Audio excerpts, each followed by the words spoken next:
Hello and welcome. Season 4, Episode 10 of Dualistic Unity. I'm excited to see where this one goes.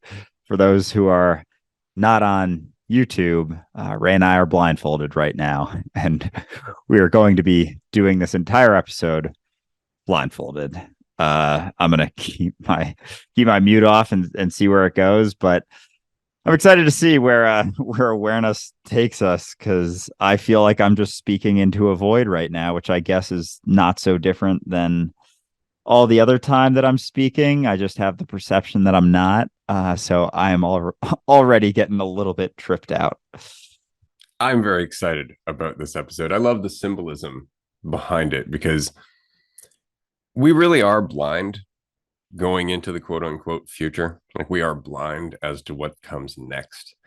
And that entire concept, it scares the hell out of us. It really does. And so we find that we are trying to distract ourselves from that uncertainty, from that unknown going forward. And so I like the fact that in this episode, not only do we not know what we're going to be talking about, but we actually don't know what's happening around us or anything else. There's no visual cues whatsoever. Andrew has no idea whatsoever what my expression might be or what my response might be on this side if I'm not making any noise. And that's rather fun. So if you, the listener, would like to join us in this, and of course, if you're not driving or doing something that requires you to be aware of what's happening around you, I encourage you to either close your eyes or wear a blindfold or whatever it is you'd like to do to join us in this darkness so we can experience that together and explore the unknown.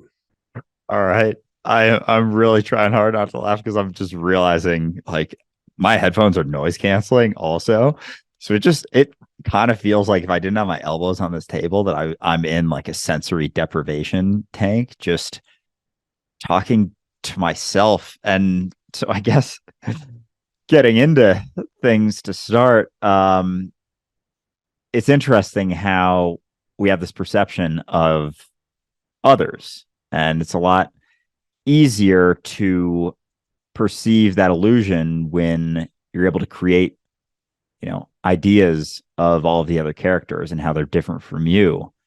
And it makes it a lot more difficult when you're not using one of those senses being vision. Like it allows us to perceive so much more division. I think I'm even realizing right now because all there is in my reality is the things that I can feel on the bottom of my feet and my elbows and my own voice that I can hear. Like, and that's the extent of my reality. Like vision adds so much color to it. And without that, it kind of simplifies things, but also if you've started to recognize that it's all you, definitely deepens that recognition. Oh, yeah, absolutely. Because this is the fun part about being here is that not distracted by the visual, you're just left with your feelings. And ultimately, your feelings are within your awareness. And so the entire possibility that there's nothing but your awareness becomes a little easier to get close to. The fact that you're feeling something right now is no different than what you feel in a dream, for example. It's just that usually we get so caught up in looking at the world around us and how steady it is in terms of the rate of change. Things have a certain speed. Nothing just goes from randomly from one thing to the other. There's always some stability. Whereas right now, you could be looking at one visual where you're envisioning a jungle, for example, and then suddenly switch over to a desert.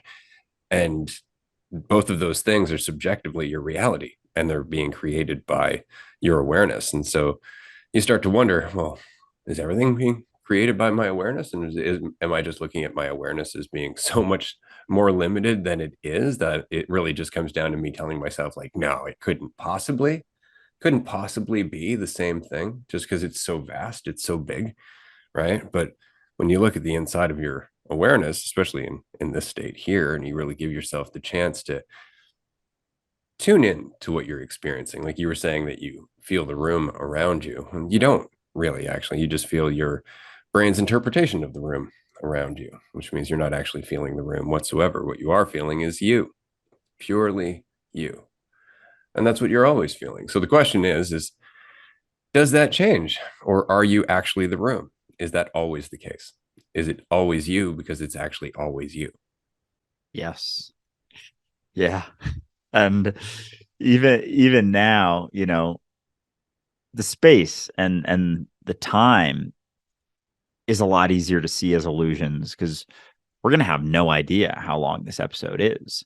And it's almost like those two inform each other. And without being able to see anything or, something like a clock that sort of measures that rate of change at which we're moving, Ray's voice in my ears right now is as much here as it is my perception of there where he is, over 1,000 miles away from me, 1,000 miles away. In quote, I'm doing air quotes in my mind right now, but we have the perception of here and there, and there's no objective. There's no objective here versus there. It's all conceptual. Here could be the United States. I'm here. Could be in this chair. And so Ray is as much within my here as the computer that's only a few feet in front of me. And, the now, our ability to perceive division between moments kind of ceases to be as well. And it's just where we're at. We're hearing the things as they're being spoken. We're feeling the things as they're being felt. And so there is no longer a perception of you moving through time. It's more just sitting in it and being that experience of what is. You can't escape that experience of what is. And being here is always where you're at, and not in even the conceptual sense of your immediate environment, but there is no edge. There is no edge to here. Exactly. I am actually a part of here. That's awesome in itself, right? But what you were just communicating, and it's interesting because we were talking about this recently in terms of non-dual radical message and all that. You were communicating the same insight that there really is no me. It's all just a happening. But the difference is, and I think this is where it gets lost in the communication. You're saying it's just what is, but that what is what you are. And to them, there's just what is. That's not me. It's just really interesting. They get the one side of it, but they discount the other. And I still think that it's largely just because that's the side where the pain comes from. Agreed. Yeah, there's a avoidance of where they think that it comes from and solely comes from. And so really we've been talking a lot the last couple of days about the spectrum and experiencing the full spectrum, and what it comes down to is just being willing to experience the inevitability of the spectrum without so much weight.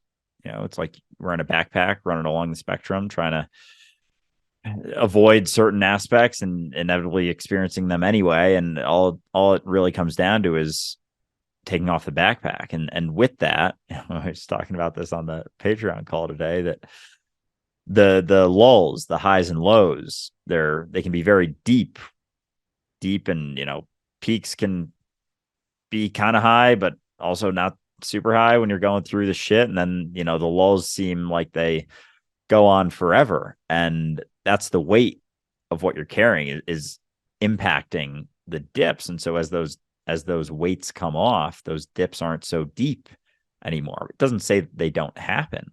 They definitely still happen, but the depth of them and the fear that they won't end begins to go away because you're not taking that as seriously. You see the necessity of both ends, both dips and peaks. And so with the non-dual crowd expressing that there is what is, but it isn't me, it's just denying one end of the spectrum that we're constantly experiencing, a belief in solely the lack of self, because the idea is what caused them so much suffering. But with that, they discount the idea and don't account for the reality of you.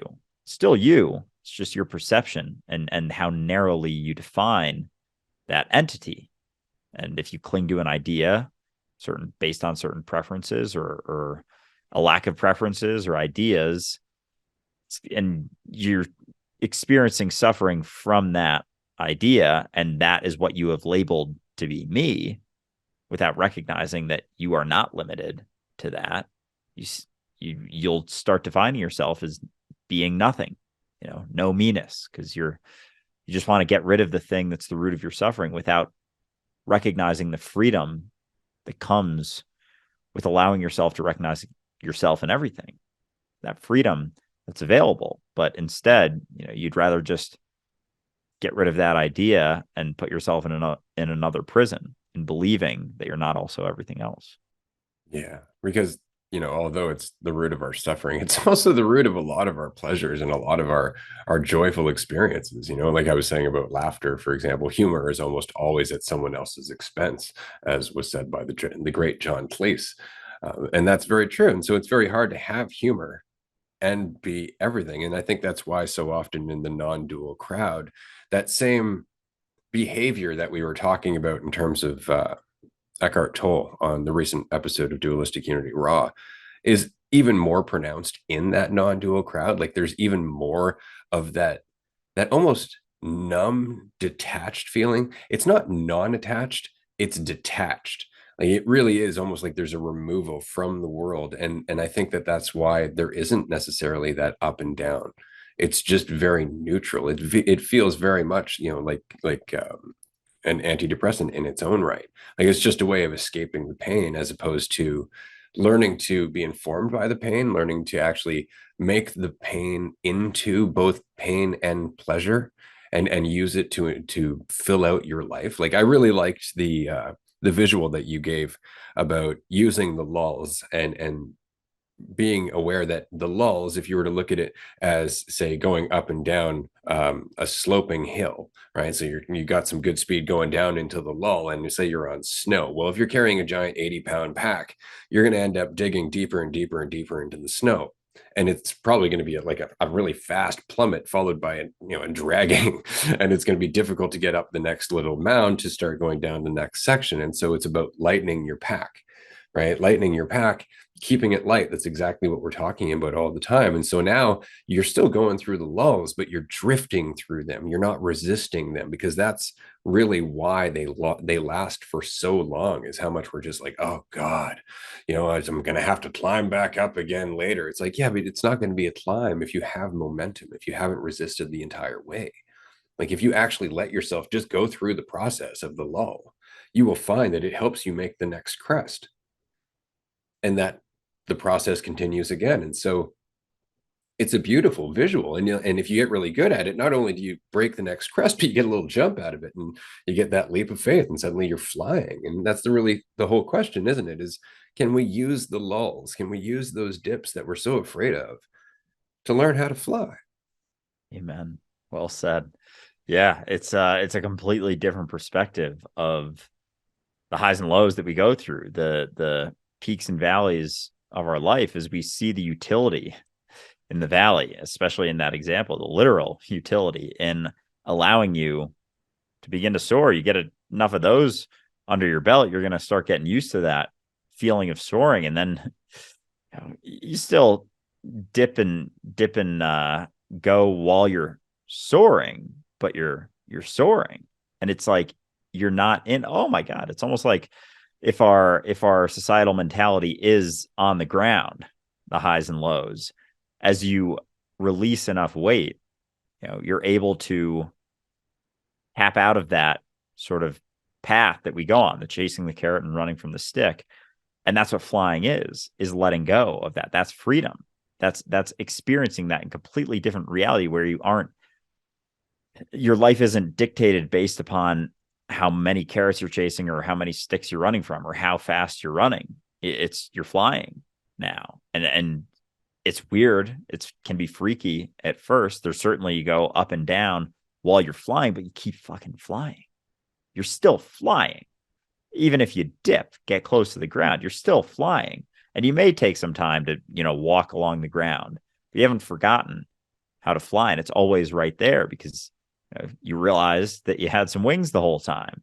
You're just discounting, trying to hold on to how heavy your backpack was, not realizing that you had wings and could just fly. You're on this journey up and down these mountains, carrying on this big fucking backpack, thinking that adding more rocks to it's going to make your journey more full and enjoyable. And it's getting really arduous because you're on this journey on the ground, on your feet. It's way harder to move in that state. And then all of a sudden you realize, oh, maybe I can put this backpack down. Maybe I can take some rocks out. Oh shit, I have wings too. Oh shit, I can use these. Oh shit, I'm flying. Oh shit, this is way easier. Oh, everything's more free.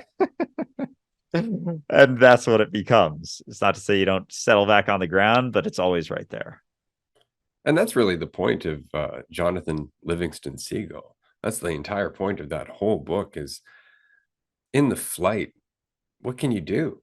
The seagulls, the flock, as it were, they always just went back and forth for food. That's the only reason that they flew, right? More or less because they had to so they could survive.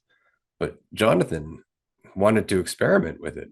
So we can do the same if you look at it that way. Like on that leap after we get enough momentum going through the lulls and we go into the next section of our life and we really just jump into it without fear. Well, in that, that quote unquote fall, which is really just settling into the next part of the journey. What if you did a backflip? What if you did something that nobody's ever done before? What if you tried a different strategy? What if you lived a little differently? In other words, what if you just stopped being afraid and tried something new on the fall?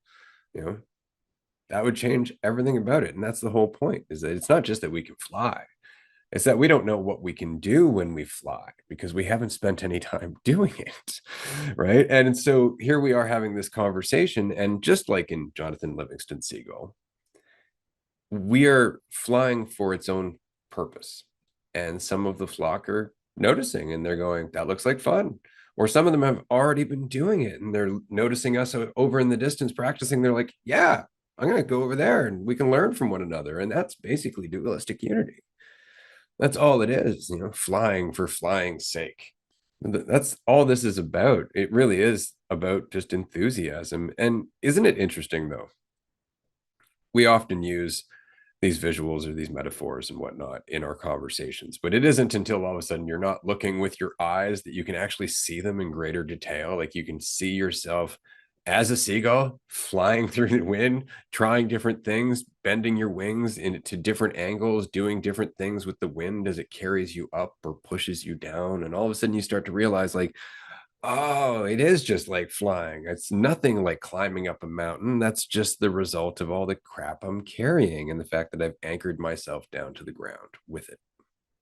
Exactly. Yeah. Yeah. I think that's a perfect analogy. And as I was explaining it initially, that's what I started to come to mind was Jonathan Livingston Seagull. It's funny how it was starting to it was even trippier. It was like I was imagining kind of like I just watched Lord of the Rings, so it was kind of like a Hobbit type character walking on the ground with the backpack, and then as it recognized its wings, started flying, and then like right towards the end started to turn into that sort of visions that I had watched or reading the book Jonathan Livingston Seagull. And then, of course, you carry into that example and flying for the sake of flying. And that's really all we're doing here is living for the sake of living, for the sake of being life, understanding that you're already it. You're already the thing that you want to become, but you keep striving for that thing and not recognizing that you've been it the whole time. And it's, as much the reality of our lives as it is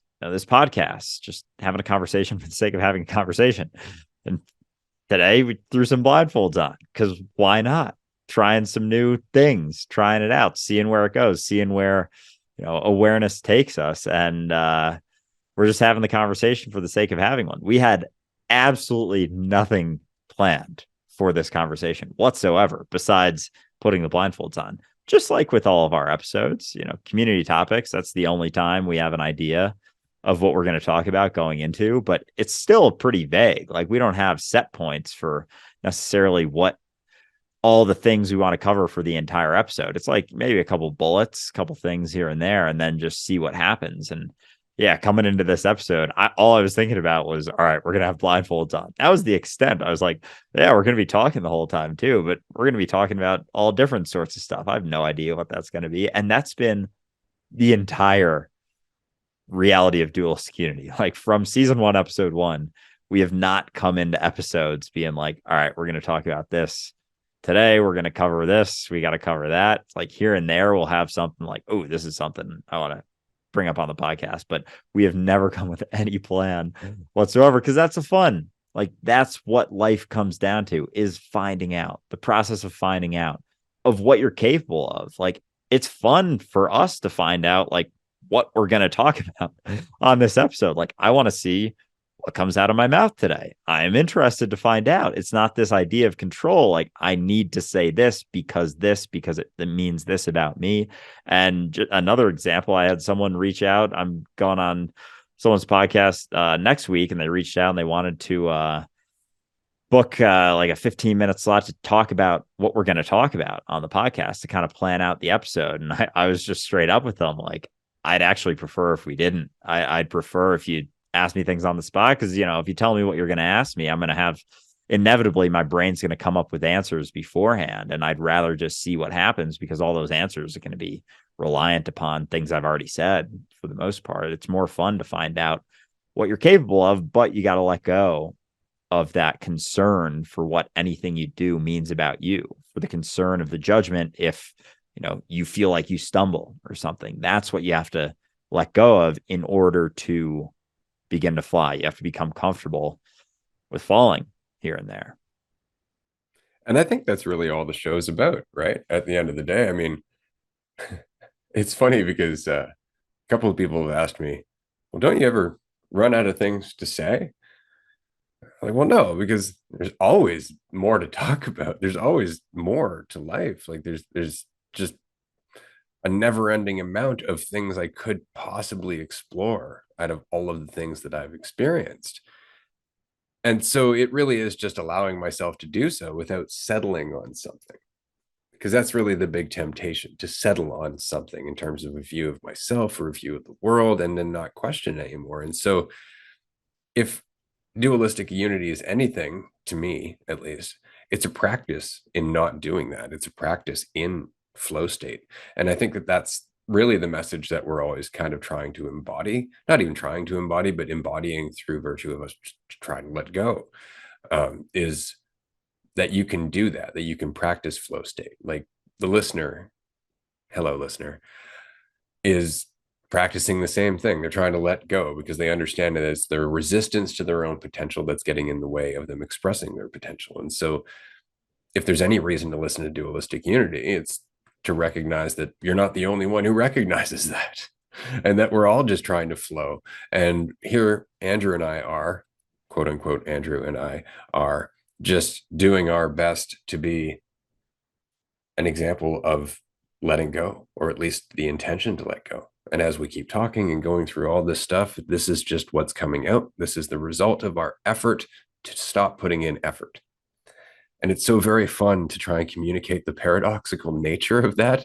And I know, listener, that you understand because you have been following along for quite some time. But it really is just about that. It's about understanding that you don't have to see the future. You don't have to see where the road goes.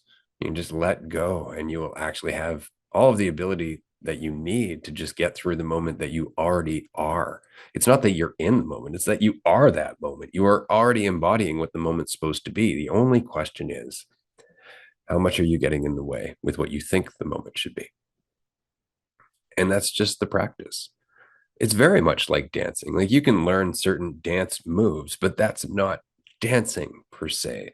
Dancing is the way that you dance when nobody's looking at you, or the way that you might be dancing right now if you've got your eyes closed and you're not aware of anybody around you, you're just moving around. That's dancing when you're not thinking about it, when you're feeling it, when it's an expression of you, not an expression of what you think you should be, or an expression of how you think you should move or how others might move. There's not that much process behind it. It really is just an expression of you. It's an expression of your will. And so it's just the practice of letting go into that. just letting go. And the only reason I think it feels so very difficult is because we've been surrounded our entire lives with people who, quote unquote, have their eyes open, but they're pointing so far down the road that they're missing everything around them. And so we've been almost taught habitual tunnel vision, and we've lost the ability to just recognize, right, that might be cool over there, but this is pretty fucking awesome right here. Has anybody been looking around? And nobody has been, because they're so busy telling themselves a story that makes it impossible for them to look around. They have to look down the road at some tiny sliver of what might be that has the most positive light. And that's the worst thing about looking down the road. You're seeing such a tiny sliver of what down the road will be, and you're just cherry picking the part that you like, ignoring all of the shit that's going to come with you on that road. That's the only reason you get so drawn to it, is to avoid the stuff that is a part of your daily life. You're like, if I get there, it won't be with me, but it's going to come with you. The future that you're looking at is based on the now that you're cultivating, because there is no future. There is just the ever changing now, which is the ever changing you. Exactly. Yeah, it's funny you brought up the looking down the road ahead of time, because the first time you mentioned that, looking ahead to the future, that's the imagery for me that came up, was looking down a road and recognizing that your perception of the future doesn't have an end in eternity. So you can get lost in looking down the end of that road forever, for eternity. But what's actually informing the path that you're going down is the thing. Because when you recognize that all potential moments could be from here now, they're all happening here now simultaneously. And so looking at the roads, it's like you cherry pick one out of an infinite number of roads. There is no one road that you're just looking down and saying like, oh, that's going to be it. And every time you take a step on that road, looking down towards one specific one, not realizing there could be another one that's way more beneficial to the rest of your life, not understanding that one, the likelihood in an infinite number of potential possibilities of that thing that you're fearing happening actually happening how you think it might happen, is literally zero, when you're recognizing the infinite number of ways and directions that your life could go from here. And while you're looking down that road, you keep tripping on stuff and stumbling on shit, because you're still where you're at. You always are where you're at. And there's a lot of cool shit in that spot, but we're so hyper focused on what this means about us in the future that if we rid ourselves or stop taking that idea in the future so seriously, we come back to where we're at and actually have influence over the steps that we take.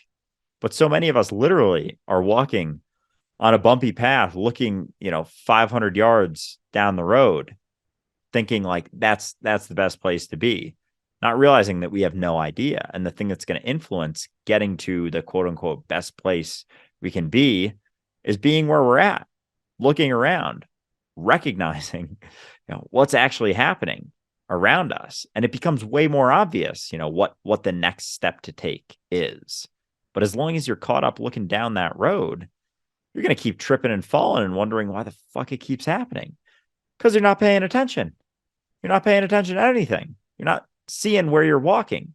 You're cherry picking a moment in the future that you're either fearing happening because you want to be certain about that happening and what it means about you, or excited for something happening, not realizing that there could be something way more interesting or exciting for you to experience, but you're focusing on that because your brain would rather be certain about that experience than being where you're at and actually having influence over what you're doing and where you're going and actually living your life. Like, you can miss your whole life looking down that road, looking down that made up path that you've created inside of your mind out of fear or desire for avoidance of where you're at, despite not realizing that you can't avoid where you're at. You can do your best. You can create all sorts of different things in your mind and follow those, but it's that avoidance of where you're at that creates all the suffering and keeps you lost in that, because you keep tripping and falling and hurting yourself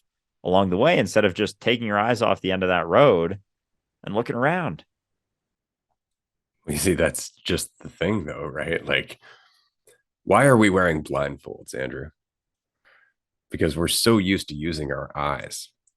And so looking to the future, developing that tunnel vision, it's been taught to us our entire life. It's reflexive. It's literally just the way that we've learned to look. And so it's very, very difficult to just stop doing that, which is why it's so important to willingly close your eyes to it, which is why we put on the blindfold, was to help us do that in this case. But what I mean is to willingly question the ego that makes you want to look to the future, because then what happens? Well, if you're not looking to the future, if you're not developing sight in that way, if you're not like encouraging your sight into the future, then you have to feel the present that you are. And that's it. It's really just in recognizing the habit and then deliberately going out of your way to stop doing that habit and see what remains. It's not as easy as we'd like because we're used to relying on that sight. Like even just right now, we're used to relying on sight. I don't know if you know this or if you can hear it from time to time, but occasionally I'm feeling around my desk trying to find my coffee, and I'll have a sip and then I'll try and feel around, put my coffee back. And anybody who's watching the video is probably laughing at how very careful I'm being about it. But that's the point. How often are we that careful? Very often we're not at all. I know a number of people who are in such a rush to accomplish the to-do list that defines them that they actually get in their way consistently. They break things, they knock things over, they hurt themselves, they have to do work over again, maybe 3 times, all of that. And it's because they're in such a rush that they have no sensitivity. And that rush is caused by the to-do list, the tunnel vision, the direction going forward to some future where I will eventually be at peace and happy. But peace starts here. Peace is something you cultivate here, right? And it starts by recognizing that you habitually look to the future and recognizing why, and then allowing yourself to listen, to feel, to not be so quick to move and make a step, because it really is your alignment with the step that you're on that will help dictate the quality of the next step you make. If you look at the steps as the lulls that we were communicating earlier, it really is how you deal with the first lull that helps you deal with the next lull. Like I said, if you resist it, you lose all your momentum. Now you have to arduously climb up that hill to get to the next lull. And then even then you're resisting it, right? So it's just like the quality of the step. Make the quality of your lull as effortless as possible, as light as possible. And then the quality of the next incline or the next change will be all the better. You will probably take flight because you didn't resist it, because you got into it. It really is the same. It's the same insight over and over and over again. All we're doing is coming up with ways to communicate something that can never truly be communicated by language, because somebody else listening to this would go, what are these guys talking about? Are they talking about skiing? Now we're talking about seagulls? What the fuck? Whereas the listener who is involved with the insight itself on their own hand, they're not trying to learn anything from us. It's because they're making use of it. They're going, okay, oh, that's like this. I can see how that applies to this. That's all it is. And that requires faith. That requires faith. But that faith is something that we find when we start to recognize the ripples that we make just in being here now. Like even right now, we're having this conversation, and you might feel like you're in a room by yourself talking into the ether. I feel nothing but vibration and ripples constantly coming out of me as language, as movement, as sound, however you'd like to translate it by your quote unquote body or awareness. Fact is, right now, we're changing the universe because we are changing in ourselves. And the ripples just continue on. We're like tuning forks, but we vibrate on so many different levels, so many different ways. It's not just in terms of vibration. I think that gets oversimplified in some ways, but there's also, emotional state, willingness to communicate, openness, authenticity, all of that all causes different types of vibration. That's all changing the nature of the tuning fork. And that's what we're doing constantly, just rippling out into the universe. And I think it largely depends on how willing we are to admit we are the universe. I think that recognition and acceptance and willingness to be what is actually does have an impact over the ripples that we make. Agreed. Yeah, it's a lot easier to see that the rippling imagery with my eyes closed right now. Like it's getting a little bit trippy. I wanted to bring this up. Like I'm curious if you wanted to go into what you're seeing. I can start with what I've been kind of seeing. But there was a point I was seeing my desk and computer and everything like very clearly, and you on the screen, and me seeing myself with the blindfold on. Like obviously I have the blindfold on, so I wasn't actually seeing all of that. But in my head, that's like was the image that I was seeing, and then as you were explaining the vibrations, just seeing everything as I don't know, it's like whether it's a bed sheet or the top of a pond or whatever it may be, just like this conversation here now being, a spot within that tapestry of whatever it may be, whatever comes to mind for you, and just vibrating out, and then people listening to it are ripples in that vibration, or vibration in that ripple that then ripples, and then they go out and do things, and through this recognition, and it's just the entire ripple begins to change. But now it's like shifting to be in an aspect of the ocean that has these massive ripples coming from like this thing off in the distance, like egotistical mentality, or system or whatever. It's like this dark kind of cityscape, kind of like I meant to tell you I watched Tron a couple days ago, so that's coming to mind, the center of the city right now, and it's like rippling out, so the ripples are impacting the ripples that we are, and yet the ripples that we are having impact on that. It's just very, very subtle ripples right now, but as those begin to increase, it goes in the other direction and kind of begins to neutralize that massive ripple of collective ego, sort of current societal mentality. And then that was what I was seeing now. Just before, I was seeing like parts of my past, like in kind of flashcard type, translucent flashcard type things, recognizing that the moment, I haven't left the moment my entire life. Like everything has happened through that experience. So I was almost looking through it like they were stacked on each other, just this like infinite line of translucent flashcards, seeing each, specific ones that are in my memory, and seeing through them almost. They all became translucent to a degree, or very translucent. So I was looking through all of them as just, down this kind of tunnel, and all through the moment that I am, and have never left my whole life. So I just wanted to, because I was like, I gotta get some of these out because it's getting kind of trippy going through these, but it's very much mirroring our conversation as we're having it, and then it kind of branches out into other things as well. It's funny. I always wonder about in the Bible when Moses meets God on Mount Sinai. They describe it as a burning bush.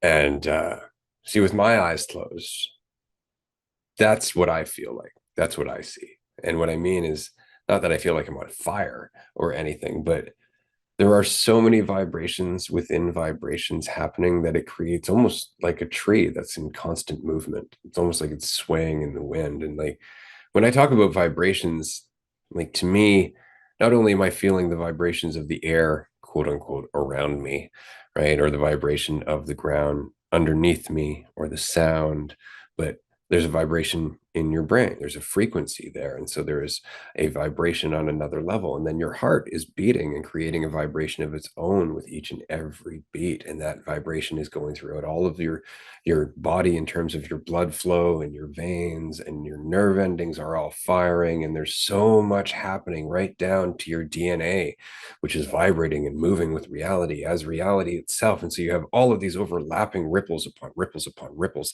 That is you. And that we tend to narrow that down to where we think our skin cuts us off from everything else. But if you feel your skin right now, you can feel it doesn't cut you off from everything else. It is actually how you feel everything else. And it's all vibration, and it's all you.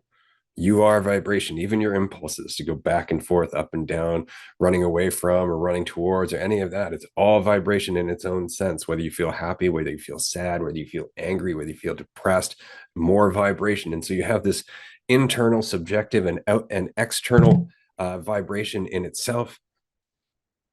And so there's all of that happening, and yet we just narrow it down to, I can feel the vibrations around me, or I can feel the vibrations within me. It's like, you are vibration. You are vibration. All this is vibration, and we are all connected together.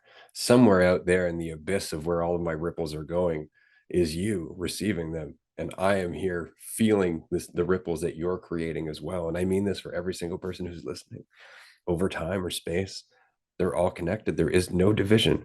It's all vibration, and we are giant. We are moving in this. And I want to say giant soup, but it doesn't exist anywhere or at any time. And that's the best part about it. It's just vibration as existence. And we have the unique perspective that some of it's stable, regardless of the fact that it's not. And it's very much a gift. And so, yeah, to answer your question, I feel like I'm standing in the middle of a burning bush that is also a fucking tornado, and yet it's perfectly quiet and still. That's awesome.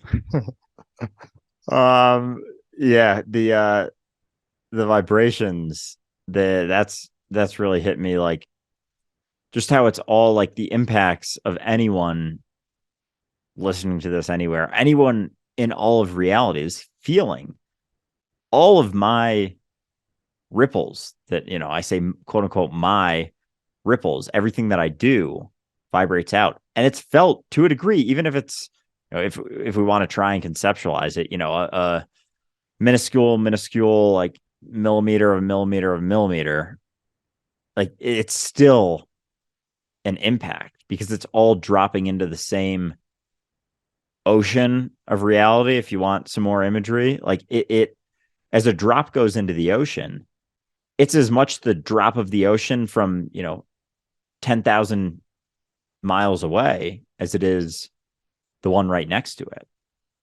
And we don't see, because we perceive space, we believe space to be true and to be nothingness, and not recognize that it's made out of the same thing that we're made out of. It is, and therefore it is us. There is no division between us and space. It's a lot easier to see that. And so everything that we do, everything that we are, everything we've always been, has always been impacted and impacted everything, everyone, not just people we interact with, everything and everyone, because it's one mind, just synapses in the same brain. So of course they're all going to have influence over the entire thing, because again, one mind. It's not a bunch of iterations of similar seeming minds. It's one. And also none, both and neither, because there's no thing that isn't the mind. So it doesn't exist within anything. You exist within it as much as it exists within you, because you're both. And it's interesting because when we're talking about ripples, we immediately start to think about ripples and distance. You're going to go out and you're going to affect the world, and that's going to ripple from one person to another, and eventually it will get to me. But when you look at something like quantum entanglement, the fact that the distance doesn't matter, that two particles are in fact affecting one another instantaneously because they are the same particle, then you start to think, well, maybe the universe doesn't always work that way. And then if you change your perspective slightly of what we mean by the conscious environment, see, there is this overarching perspective of our subjective experience that it's based on the chemicals in our brain, right? Like if you're experiencing certain emotions, it's a chemical reaction. I would say that reality is symbolism for what we are experiencing in our awareness. I think that it's primarily the other way around. I think our brain creates chemicals largely based on the functions and the actions of our awareness over time. It's not like all of a sudden your brain's just like, you're going to feel sad now. It does that in response to you going in that direction consciously. So I don't think it's the chemicals that make us sad. I think the chemicals are what allow us to physically feel sad. But it's, I think, our conscious direction, our awareness that takes us into that. I think that sadness itself is constantly in existence as a part of reality, and that we are all accessing the same sadness, but expressing it differently. So if that's the case, if sadness is a state of reality that we're all dipping into, it's not something that's being chemically created so much as something that the chemicals are allowing us to tap into by virtue of us going there consciously, then who's to say that when you're dealing with your sadness, that you're not in fact also dealing with mine? Who's to say that we're not that connected in the same way that we could be entangled? Perhaps we are. Perhaps we are entangled on an emotional conscious level in a way that we don't understand. And it would make sense because if you look at us collectively, we've spent so much time digging into our ego. One has to wonder if that's the reason that it continues to propagate from person to person to person, is just because collectively we're just so committed to it that it is actually not just reinforcing it in the world around us, but reinforcing it in our minds as we start. If it's actually getting easier to learn from children onward, simply because so much of us are committed to it and perpetuating it within, quote unquote, within. Interesting question. Yeah, certainly. It does make me wonder. With that gives me a completely different perspective on emotions, like recognizing that they're always there. Like we always have the ability to tap into the entire spectrum, and the way in which we see things and see ourselves relative to everything else is the seriousness with which we take the emotion as we experience it. Because as we see ourselves as, divided from everything, as sadness arises within what we perceive to be our, mind, then we take it very seriously because we see ourselves as, the thing that's encapsulating the sadness right now. And it sort of becomes us in our experience. But if we're embodied, or if we're identified as what we think we are, and we think we're sad, it's only going to exacerbate that feeling. We're going to think we are sadness, as opposed to just tapping into that reality right now. And especially when you recognize that it's all the same, happy, sad, pride, joy, anger, regret. It's all the same thing that we're all tapping into. Based on our experience, we experience them slightly differently, but we'll experience one of them and discount the fact that there is an environment that is embodying aspects of that as well. So it may not even be something that is caused, quote unquote, caused by you. And that makes me wonder, because sometimes we'll feel a certain thing and like not really know why. Like, I'm feeling this and I don't know why, and I don't like it and I want to get rid of it. And then you resist it, and then, it grows and gets louder and worse. And then all of a sudden you're like, well, shit, this must mean something about me. And then you almost come up with a reason for it to be, so you can have some certainty, instead of being like, I don't know where the fuck this came from. I don't know what the fuck this is. And it could be in those moments that you're tapping into something that someone else is sort of giving off or vibrating, which is really interesting. I haven't thought about those like that, but recognizing the lack of division, if the experience of it is, a uniform thing that we perceive differently, we could just as easily tap into, I keep using air quotes, someone else's, quote unquote, someone else's experience and the emotions that they're embodying. When you understand that, the ripples are always being sent out, and, as you perceive yourself to be this limited perception, as opposed to recognizing, being the whole thing, you're going to take it very personally. And then you're going to create a story as to why you're feeling that way, why you shouldn't be feeling that way, and why you don't want to be feeling that way, or why you do want to be feeling that way. And it creates a different response, doesn't it? When people are going through stuff, all of a sudden you start to recognize, like, oh, looks like that part of me is still processing something. I wonder how I can be of assistance. And if you think about it, it's actually not that different than we treat our own body, right? Like we deal with emotions day to day, and you're right, sometimes emotions come along, we're like, I don't know where this is coming from, and it's from something as simple as just not eating healthy food, for example, and it influences our reality slightly, and it changes how we react to it. And so we eat something healthy, and that changes the environment and it makes it easier for us to modify or to adapt to what we're feeling. That's all we're doing with other people when we meet them and they're going through stuff. It's like, are you offering them food in terms of insight or space or safety? Are you offering your body anything to help it get better?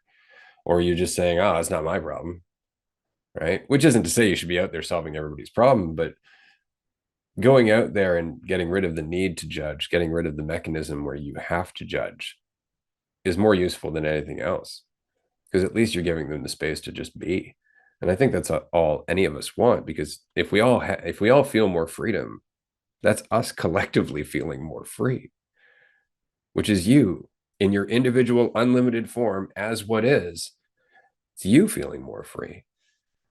So all of our ripples are really impacting each other all the time, because there is no each other. We really are working together as one process. It's just that we lack the ability to keep that in mind all the time. Like you and I were talking about it once, is, it's like we're two cells in the body. And on my own, I've kind of recognized, like, I think I'm the body. Huh. I don't think I'm actually separate from the body. And then you're over there in your cell world going, shit, I think I'm the body. And then all of a sudden we notice each other and we're like, are we the body? And there's more and more of us that are going, I think we're the body.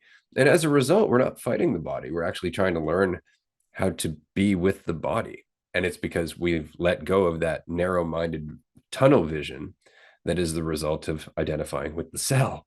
Isn't it that funny? Because by cell, I mean cell in a body, not cell prison, but it very much suits the same purpose in this case.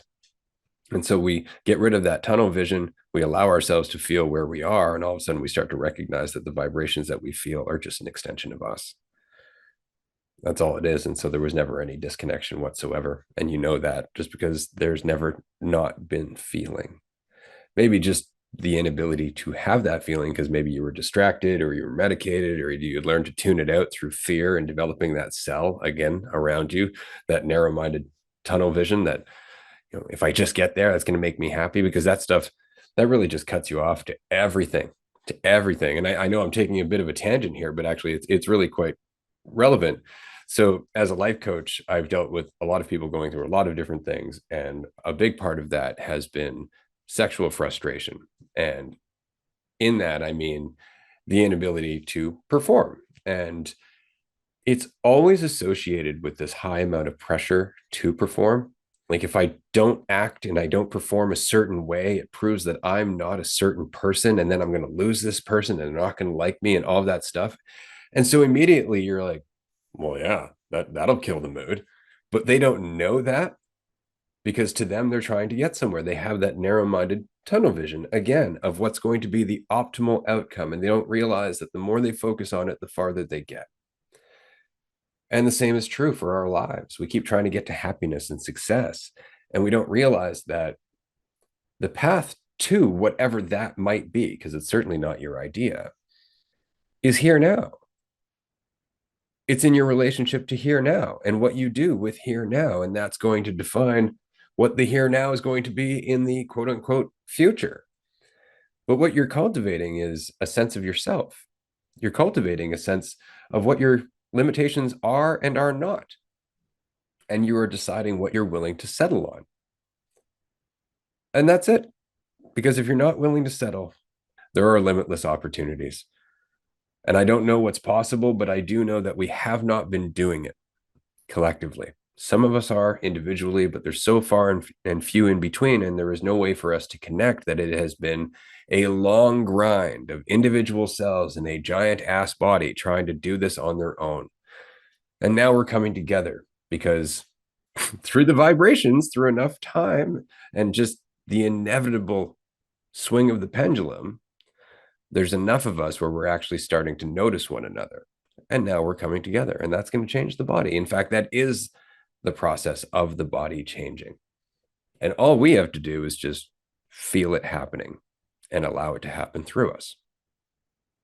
Exactly. And using the body, I have a few thoughts on all of that, but using the body example, it makes so much more sense as you start to wake up to the recognition that you've always thought you were a cell, and you start to realize, oh, maybe I'm the whole body. It doesn't make any sense to get angry at the quote unquote rest of the body, because as you recognize that you're the body, there is no rest of the body. It's just you're just getting angry at yourself. You're just creating another hell for yourself through getting again caught up in the perception of other. You don't get mad at all the other cells, because that gets you back into the idea that you're just a cell. So you're perceiving other cells. So as you perceive other people who are doing the wrong or the right thing, you're perceiving yourself in a very specific way, and you're back in the shit. You're back in the illusion. So it's almost like when you begin to wake up to it, as much as you can see, oh shit, that side of the body, that end of the body is really fucking itself up. Holy shit, that's going through a lot of stuff over there. They're creating a lot of suffering for a lot of this body, but you don't get mad at it, because it's like it's for my body, and I'm doing it to myself. As that perspective changes, as you get angry at the rest of the body, you're still very much caught up in the idea of yourself as being something separate. And that's what has to be let go of. It's the mentality shift that has to be had. And getting into the other examples you were talking about being, sexual performance or striving for something in the future, because I've had clients who deal with that, and I've dealt with that in my life. That idea, when I was very much caught up in my idea of myself, being able to do things like that, perform, comes back to that idea of yourself and your value. And if you're not able to do something that you think you know, should be able to do, then you're going to get stressed and worked up and feel diminished and feel like you're lacking something. And as you strive for that, it just gets further away. It's like the Chinese finger puzzle. As you pull on it, trying to escape, trying to get to the place that isn't here now, trying to get to the place in the future in which you are happy, or you are satisfied, or you are or you are performing. I meant happy and satisfied in the same light, not the performing and satisfied, but take that as you will.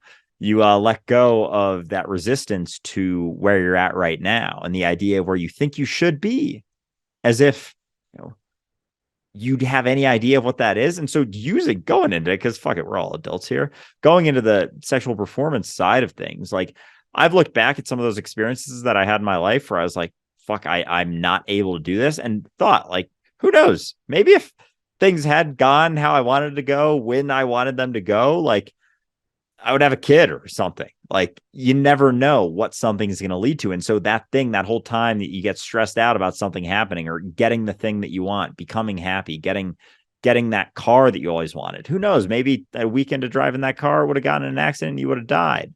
And yet you were so caught up in thinking with certainty that outcome was the best case scenario for your life. And you never, ever, ever, ever know. You don't know. So it's not worth getting so caught up in what it might mean about you in the future, where it might go, where it might lead.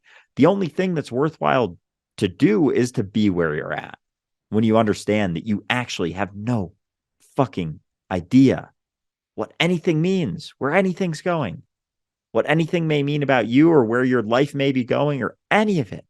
Doesn't make any sense to get caught up in all that stuff. The only thing that makes any logical sense is to be where you're at, as attentive as you can be to the experience you're having, because that's life. That is your life. That is you as life, here and now. And it's the extent of your experience is here now.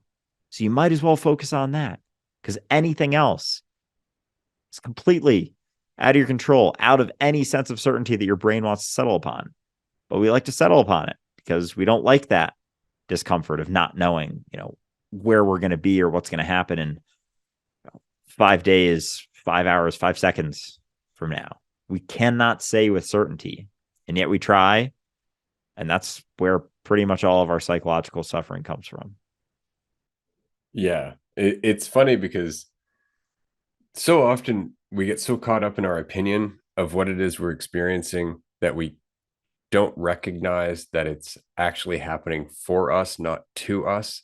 And so what I mean is Jim Carrey, for example, made the point that when we think about being depressed, that it really is our body saying, I need deep rest, which I thought was a clever play on words. I've always looked at being depressed as literally like depression, being depressed, so being pushed down upon, right? And so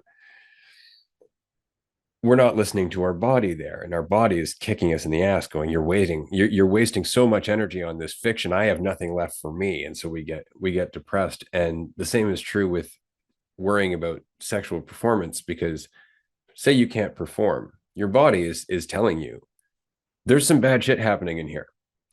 You're just demanding that I do something, but there's something wrong with the machine, Captain. And if you're not paying attention to that, say you do force your way through it, say you do use a pharmaceutical, for example, to enhance one's performance, and you don't deal with the problem, that problem's going to continue to build up. And your body is very much telling you, like, something is wrong. Something is wrong. But if you get too caught up in what you think you should be doing, or you get too caught up in what you want, or you get too caught up in that, chasing whatever you think is going to solve your sense of lack or your sense of need, you're not listening to your body. And that, again, there's that looking into the future, that tunnel vision that gets us so out of whack. So listening to your body, as always, requires you to stop looking to the future and be where you are. Right. And that's what our body is telling us all the time. It's just like I was saying about my daughter in math, right? Like, she gets frustrated and it makes it difficult to do math. The problem is what we're going through internally. And we walk our way there through various different choices, moment to moment to moment, very much like we're walking through geography. Like, you just turned left, you've just turned right, now you're in a storage closet. Well, in your head, you're turning from one thought to another thought, from one perspective of yourself to another perspective of yourself, and you are walking your way into various different regions of your consciousness. And you can call them different emotions, you can call them different states of being, you can call them anything you like, different perceptions, but that's what you're doing. You are walking around in a multiverse of infinite potential variations of the observer and the observed relationship every time you make a choice about how you view yourself. But we don't look at it that way. Remember, I was saying in the alcohol episode that every time I have a drink, I keep in mind that I am taking one step closer to the mentality that is my hell. That way of looking at it, of one step closer to hell, is what I'm talking about. I really do see my awareness like that. Like, I am walking around within a geography. It's just not geography that works in the same way as anything else around us. It's not bound by 3 dimensions. It moves all the time. There's so many different facets to it. But you are, in fact, flying around, if you want to look at it that way, or maybe dragging ass, depending on how much you've invested in your idea of yourself. But that's the environment you're within. And we only ever look at it as the physical world, because we haven't slowed down enough to actually recognize how much we're feeling, how much we are all the time. And it's because of that little sliver, because we think we can see the future. Exactly. And that desire to do so is what cuts us off. And we all have the potential to fly. And there's different reasons that we get caught up in the weight, in the heaviness of things, but it's available to anyone. The heaviest of weight is just as available to someone who's super rich or super poor, super, famous, or is a hermit. It all is equally available. If there's any great equalizer in all of reality, it's being able to get weighed down by your idea of what you think you are. And through that is where freedom is found. Through letting go of that idea is where the freedom is found, is where you learn to not necessarily learn to fly, but even recognize that you have the opportunity to fly. Like, you recognize that, oh, there's some wings there. I'm not just, don't have to just carry around this heavy pack all the time, but it's available to anyone. Like, anyone can get equally weighed down. Someone who has boatloads of money, boatloads of things, boatloads of stuff, too much that they could never even know what to do with all of it. They couldn't spend all the money if they wanted to in their lifetime.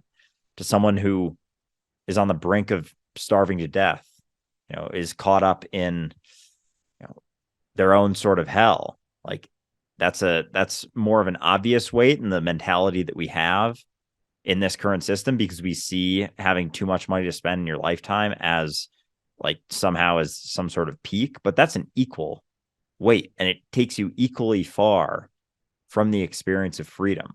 One maybe is perceived as more comfortable, but as many things as you have is as many things as you're afraid of losing. That's what it comes down to. As many things as you don't have is as many things as you think you should have, is as many things as you want. And it goes equally in both directions. The desire for more and the fear of being less. It can have an equal impact on our inability to recognize the reality of what we are. And yeah, we are, as our society has certain ideas of one side versus the other, but when it comes to the game of ego and the game of freedom, they're equal. They're equal illusions, equal traps, and we strive to get out of one into another. As we strive to get out of one, we're actually trying to get into the other one, because that we think that's it. Kind of like grass is always greener, but it's like, prison cell is always cleaner on the other side.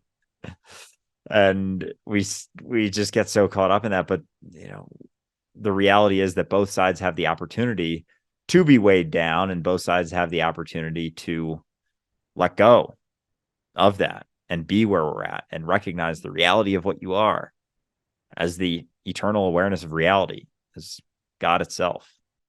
Nice. Absolutely. It's interesting. I was just thinking, as human beings, with the complexity that is our form, let's just say, we have such an incredible amount of access to what is, or what could potentially be, in terms of what we consider to be our imagination, or dreams, or insight, or any of those things. Like, there's just so much in terms of that quote unquote internal conscious environment. And I just think it's funny. Like, you might have heard the expression, if man were meant to fly, they would have been born with wings. Maybe we're just meant to fly in a different way, in a different environment, one that we have yet to really explore, because we've been too busy running from it, because we keep perceiving ourselves within this environment, and we don't recognize that we actually live in two environments simultaneously. Amen. And those ideas that we cling to, that idea of flying no differently than idea of success or happiness or when will be enough. It's not the reality of it, but it's those ideas that point down the specific road that we've chosen, that gives us that false sense of certainty that we strive for, that we look forward to, that takes us away from recognizing the reality of what it is. All those things that we see down the road, that mirage that we see down the road with all the things that we desire, are right in front of us. We're just looking over them the whole time. It's the letting go. It's the taking your eyes away from that desire for certainty, thinking that out of the infinite number of paths, that's the one that's going to happen. And whether you're afraid of it or hoping that it happens, that desire for it to happen that takes you away from recognizing that all of those things are here now. And this is it. Right here, right now, in every single moment is where it all lies. There is no place that you get that is more free than where you're at right now. And on that note, I think that's a perfect way to wrap up this episode, considering we've spent the entire time really sinking into the experience of here and now. So I do encourage you, listener, if you haven't, spend some time with your eyes closed. Feel what you are. Just for the sake of the experience, sink into it as deeply as you can. And you might say, well, that's meditation. And you would be right. That's what meditation is supposed to be. That's exactly what meditation should be. It's not guided. It's not necessarily something you have to follow along with, or something I need to be here for. It really is just feeling what you are, without judgment, with a little bit of curiosity and some enthusiasm. Amen. This has been a fun ride through being where we're at, and sinking more deeply into where we're at and where we've never left. So I appreciate everyone coming along this sort of journey with us. If you kept your eyes closed the whole time, good on you. I'm sure, I don't know, maybe it got as trippy as it did for me, but this is a lot of fun. Yeah, maybe we'll mix in another blindfolded episode here and there. Maybe it'll be a once a season thing for us to throw the blindfolds back on. But anyway, thanks for tuning in, and we'll talk to you guys soon. Absolutely. I just wanted to say, if we do this again, blindfolded, we may want to consider some psychedelics to join us for the journey. Not that we need them, but it would certainly make things entertaining, to say the least. That's enough for this week, though. We will see you next time. Thanks so much, everyone. Bye, everyone.